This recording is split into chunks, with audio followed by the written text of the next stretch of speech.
Ovaltine.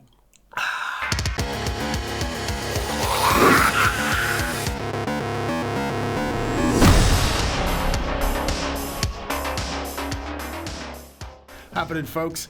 Have you seen 2003's Darkness Falls? Because I have not. A lot of people have recommended it to me, and in fact, one of my very dear friends, whose horror opinion I actually value, told me this movie terrified her and her nephew, and that is in spite of this.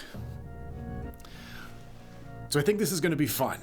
If you haven't seen any of my first few reaction videos, obviously this isn't any kind of a comprehensive recap because, well, I haven't seen the movie. But as always, I will be calling things as I see them, and that means we'll be focusing on things like storytelling and character development and cliches and reliance on plot conveniences.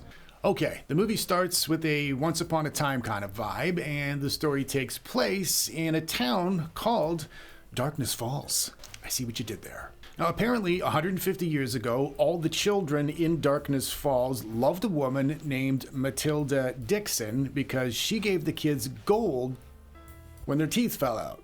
And as it is 2025, I'm already assuming the real horror of this movie is whatever Matilda was doing to the little kids around the back of her scullery, because who the hell gave out gold like Halloween candy in 1875? Perhaps her full name is Matilda Dixon Epstein. And Matilda's house catches fire, and she gets so badly burned, she has to wear a porcelain mask when she goes out at night, which makes it a bit challenging to feel bad for her because she's still able to go out at night. And then two local boys didn't come home one night, so they hanged Bernie Face Matilda, only to have both kids show up safe and sound the following morning. Oops. And with her dying breath, she curses Darkness Falls, which That's just unfortunate for the residents, isn't it? Because it's bad enough having to tell people your hometown is called Darkness Falls, but if it's cursed on top of that, that's just going to compound things. Steven, we're getting married in 6 weeks and I still haven't met your family. Are you ashamed of me? No, babe, we've been through this. I told you, I think you've got an amazing bum and I don't want it ruined when you sprout a goat's tail. So, to fulfill her curse, she vows to visit all the kids from Darkness Falls whenever they lose their last baby tooth. And if any of the kids look at her, Bernie Face, she'll take vengeance against them. Even though her Bernie Face is a result of an accidental fire, you would have thought her revenge would relate directly to the wrongful hanging, but I am definitely lacking when it comes to curses from beyond the grave logic. I had a sheltered childhood. Anybody know the protocol when you curse an entire village with your dying breath because they wrongfully hanged you? Do you do it before the floor drops out? Or is it... I, Matilda Bernie Face Dixon, curse you, fucking fuckers. What the hell is she saying? I can't tell if Mopey Face's tooth fell out or if he yanked it out himself. There's like a gallon of fake blood in that sink. Is that Chris Burke? Corky from Life Goes On. That was a show. Whoever it is, he might be the saddest 12-year-old to ever exist. It's only a tooth, Corky. They grow back. Unless, of course, he did extract it himself. Yeah, a little goth without the makeup. Then again, he does have a lovely, big, warm home and a loving mother and literally everything a boy could ever ask for. And we know in movie language that means his mom might as well be the Rancor. Clean your room. Rah. Oh, his little friend Caitlin from school broke in through his window. That is preteen Emily Browning from Australia. Look, folks, this is a YouTuber with a headphone, and this is what they look like when they're not trying to sell them to you. So, Caitlin invites him swimming at the local quarry, but of course Corky has to say no because he's too deep and brooding for that kind of stuff, and he's probably still lightheaded from blood loss from extracting his own wisdom tooth, which is somehow still bleeding all these hours later. I've also just noticed he has scratches on his face, and I must have missed why? And of course, Caitlin has to get going. That's one of my favorite things in movies. Somebody risks sneaking in through your window at midnight and then they say, I gotta go, after they've exchanged 2 sentences. Awesome. Preteen makeout sessions rock. Corky, now's the time to smile. Nothing personal, lad, but from what I have seen so far, I'm guessing in the next few years there's not going to be a constant stream of ladies coming in and out your window after dark. Even more preteen making out, and if you're wondering why I'm uncomfy, they close the conversation by putting his tooth under his pillow for the tooth fairy. There's something about childhood fairy tales and, well, now, we're all expecting Matilda Burneyface to show up because they told us she was going to in the intro, so there won't be any of the traditional tension or anticipation, but we can still look forward to some incredible creature effects. Hopefully, something woke Corky up, and he almost made a facial expression, but what's even more impressive is he fell back asleep in the middle of a sit-up. And then Bernie-faced Matilda scares him with her Andrew Lloyd Webber musical souvenir mask. I suppose he is 12. I didn't get over the horrors of Andrew Lloyd Webber until I had a driver's license.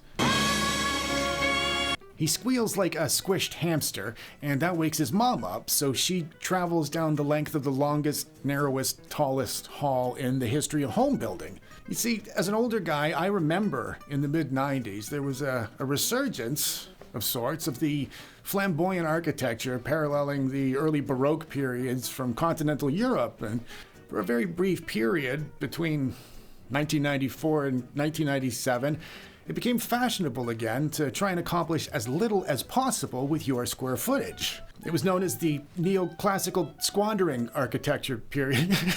I have a very smart audience, so you probably knew that already. About 6 minutes into wandering down the humongous corridor, Corky jump scares his own mom. So she goes into his room to prove there's nothing to be scared of, and he tells her while she's in his room to stay in the light about 10 or 11 times. I'm thinking maybe they could have turned the lights on, but they don't. So Bernie-faced Matilda Dixon gets his mom, which does confuse me a little bit given Bernie-faced Matilda vowed to take her vengeance on the children. But, it's early in the movie. Instead of helping his poor mother, Corky Sadsack leaves her to fend for herself, and I'll take this opportunity to draw your attention to these starfish, which in film terms, of course, symbolize Corky's struggle with his mother's inability to buy him cool pajamas. And while Corky is cowering in the tub, we finally get to see the evil that is Bernie-faced Matilda Dixon, and it was really worth the wait. See what I mean? That's terrifying. Naturally, they assume Corky unalived his mom, and I can't imagine his defense lawyer would have encouraged the Norman Bates pose he's adopted in the aftermath, but I am not a lawyer. These deep, fresh scratches across his face and neck present us with a tantalizing mystery because we have no idea how he got them. Bernie-faced Matilda didn't go into the bathroom after him, but right as we're breaking out our Encyclopedia Brown sleuthing kits, we see Corky's obviously borrowed some foundation from the social worker. His mom might have been ripped to pieces just a few minutes ago defending his life, but he's still got to look presentable because Caitlin is right outside the window.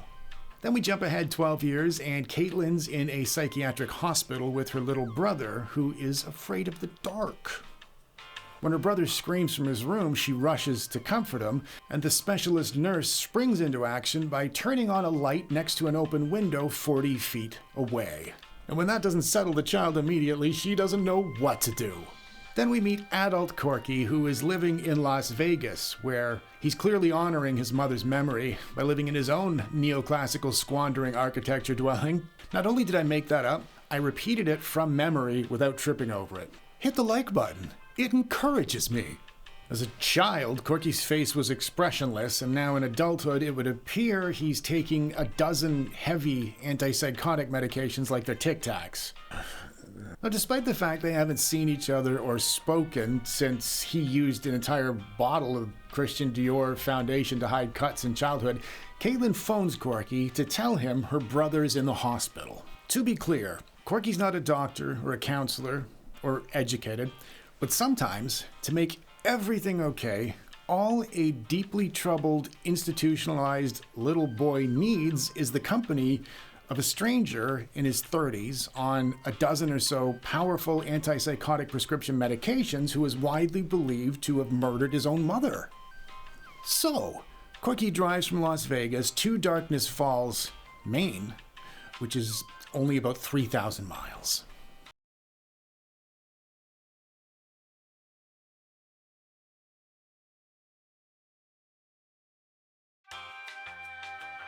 And thank goodness he did, because the pair mirror each other's expressionless faces instantaneously, as if they're both playing the exact same character with different 90s haircuts. Young Michael tells Corky she won't come in the light, and when Corky asks who he's talking about, young Michael says, "You know," which is absolutely incredible. Because not only have they never met before, Caitlin didn't tell her little brother, who looks more like her son, that Corky was even coming. And with Caitlin not being there to introduce them, for all he knows, Corky could be some random maintenance guy. But thankfully, for young Michael's safety, and of course his emotional well-being, Corky is a stranger in his 30s on a dozen or so powerful antipsychotic medications who's widely believed to have murdered his own mother, and not some random maintenance guy. Corky denies knowing what Caitlin's brother's son is talking about, but the kid's not having it. And if he was able to make facial expressions, I'm guessing his face would be pretty stern right now. And if Corky was able to respond with facial expressions, I bet he would look pretty frickin' shocked. And as somebody who analyzes a lot of movies, I would like to point out the subtle depth hidden in this exchange. Without having met him before or knowing who he is or why he's in his room, Caitlin's brother's son says, "You've seen her before." And as they sit staring blankly at each other, discussing the most intense, existential, supernatural threat either of them or any of us could possibly imagine, neither of them even raise an eyebrow. And the writing in this movie is so amazing. We can't tell if their faces are frozen like that because that's just how they both are, or if the all-they-can-eat buffet of prescribed chemicals are causing their Nicole Kidman face syndrome.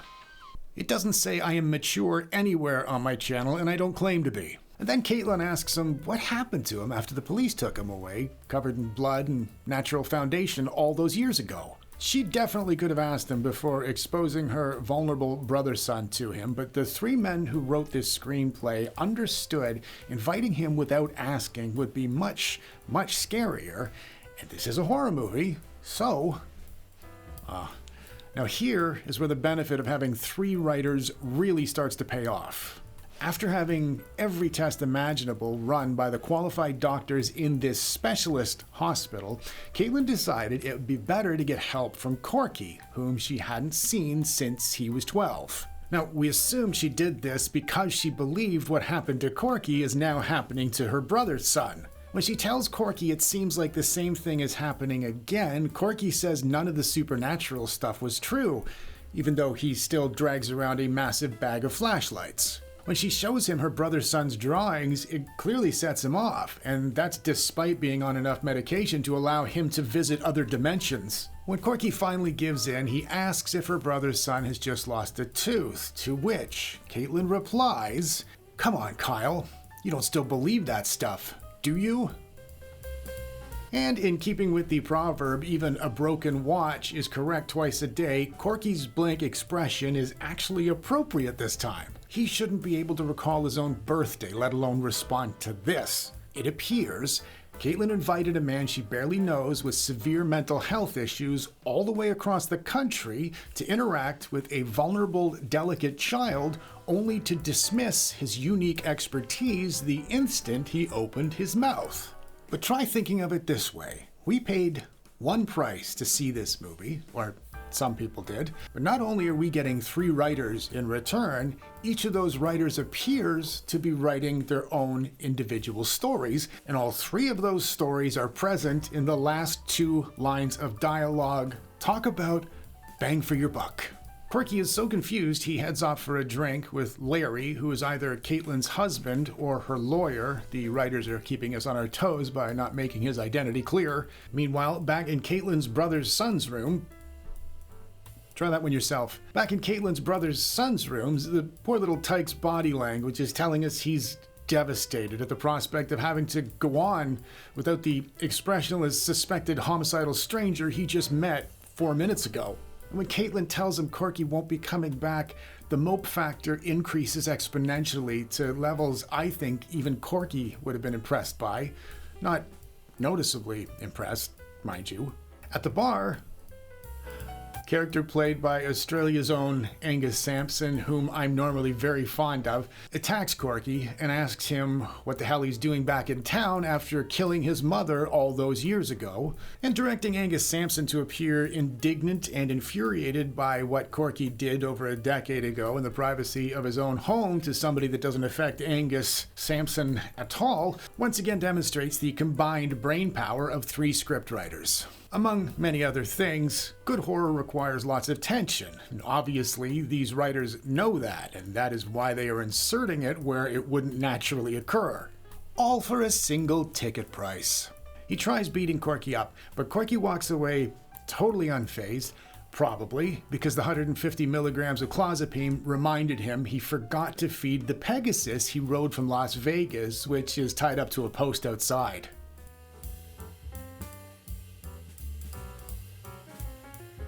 And if you thought that tension felt artificial or manufactured, the giant tough guy follows him outside, and after Corky beats him up, or hallucinates that he did, the tough guy reminds him these woods are his, in an obvious homage to the classic and timeless West Side Story.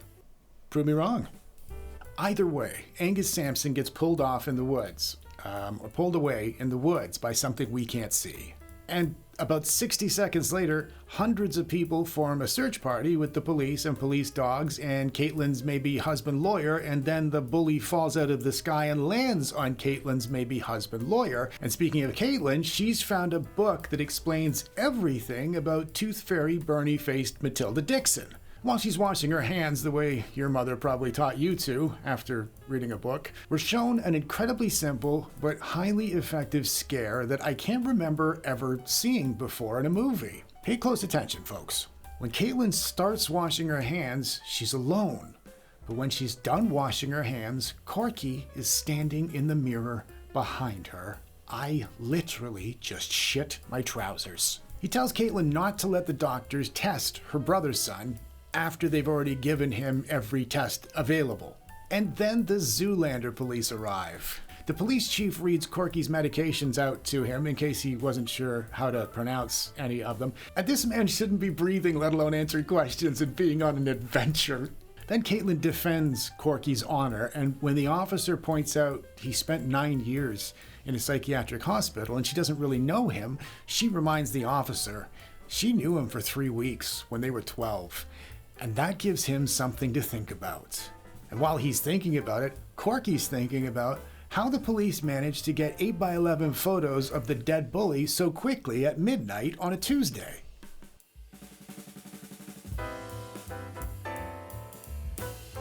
And after he's thrown in jail, Caitlin gets trapped in your standard Matrix sniffle loop.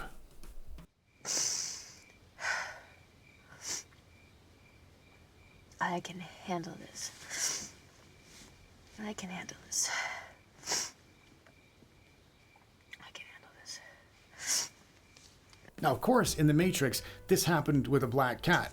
But in this movie... Never mind. I think the symbolism in this movie might be too advanced for my little YouTube sensibilities. Caitlin's maybe husband lawyer gets Corky out of jail, and then they stock up on flashlights, and then the maybe husband lawyer clears up my confusion to his status by telling Corky he never had a chance with Caitlin, who, not surprisingly, was obsessed with the sulking and depressed, joyless 12-year-old version of Corky. He doesn't say she's still obsessed all these years later, but it is heavily implied. And I mean, can you blame her? Really? As they're wheeling Caitlin's brother's son in for some exposure therapy, she assures him they're just going to turn out the lights to show him there's nothing to be afraid of. Back in the car, Corky's acting lawyer refuses to take Corky back to the hospital, so Corky pulls a gun on him that he has now. But before he can blow his lawyer away, the same thing we couldn't see pulling Angus Sampson off in the forest pulls the car off into a tree. We assume it's the same thing, we can't see it. All of Corky's medications finally serve a tangible purpose when he is unfazed after launching through the windscreen at 60 miles an hour. And again, his hair remains impeccable, which might imply he applies his medication as a moose. Then Tooth Fairy Bernie Face Matilda gets his lawyer, and if you're noticing she's only taking vengeance on the adults, this is actually an advanced storytelling technique called subverting your expectations. These writers know they can engage the audience by intentionally going against common film writing conventions and tropes. You thought Marion Crane was the star of Psycho until Alfred Hitchcock subverted your expectations by taking her out halfway into the story, right? Unlike Alfred Hitchcock, the writers of Darkness Falls' subversion of our expectations is advanced because they're doing the opposite of what we're expecting, but they also told us what to expect. So, back in the hospital, they subvert our expectations again. At the 40-minute point, the doctor told Caitlin they're just putting her brother's son in the dark. But when they bring him in, 6 minutes later, it's like the DVD skipped onto The Exorcist. But fear not, folks. Corky does not acknowledge concepts like giving up or quitting or concussions from blunt force trauma to the head. If he did, he'd be dead in the forest instead of driving to the hospital. See, Corky and Caitlin's brother's son, whose parents are yet to make an appearance in this movie, formed an unbreakable bond in the 3.5 minutes they spent together at the start of this story. And Corky is not going to break that bond for anything, as long as his medication keeps flowing. He bursts in dramatically at the last minute, and he tells all the doctors and technicians and nurses with their stupid diplomas and PhDs and training and experience to stop what they're doing. And the doctors and nurses and technicians recognize from Corky's tone that he really means it, so they stop the procedure Caitlin told him to proceed with just 4 minutes ago, only to have the Zoolander police kick the shit out of him and throw him in jail again. And when that officer from earlier tells him he's going down this time, Corky asks the officer how many unsolved crimes they have had lately. And that gives the officer another thing to think about. But he'll have to think about it another time, because all the lights suddenly go out while Tooth Fairy Bernie Face Matilda gets all the officers, none of whom are children. And this scene is very reminiscent of the original Jeepers Creepers, with the main distinction being Jeepers Creepers really holds your attention with this scene. See? Expectations subverted again. Corky tells everyone to stay in the light 8 times, at least, but she gets them all anyway, and at the exact same time, Tooth Fairy Bernie Face Matilda is also chasing Caitlin and her brother's son through the hospital. Lucky for them, Corky doesn't understand the space-time continuum any better than he does fatal car accidents, and he saves them both at the last second by hitting the ethereal, semi-translucent, otherworldly, centuries-old spirit of Matilda with a road flare. And I bet she wasn't expecting that to happen. And before the elevator doors even closed, Caitlin's brother's son tells Corky he knew he'd come back for him, which must have been a real shock for Corky, who's probably never seen a purple ceramic giraffe speak before. And the hospital lights go out, and when Corky asks how long the emergency lighting system lasts, they tell him 2 minutes. And hopefully they weren't within earshot of any of the patients when they revealed that tidbit of information. And just when it looks like they've escaped, Tooth Fairy Bernie Face Matilda gets them again, only she's thwarted when the officer who's been given so many profound things to ponder in this movie drives through the exact tinted window they needed him to. And that scares the ethereal, semi-translucent, otherworldly, centuries-old spirit of Matilda away. Momentarily. Unfortunately, she gets them again in the truck, but they make it to a lighthouse anyways.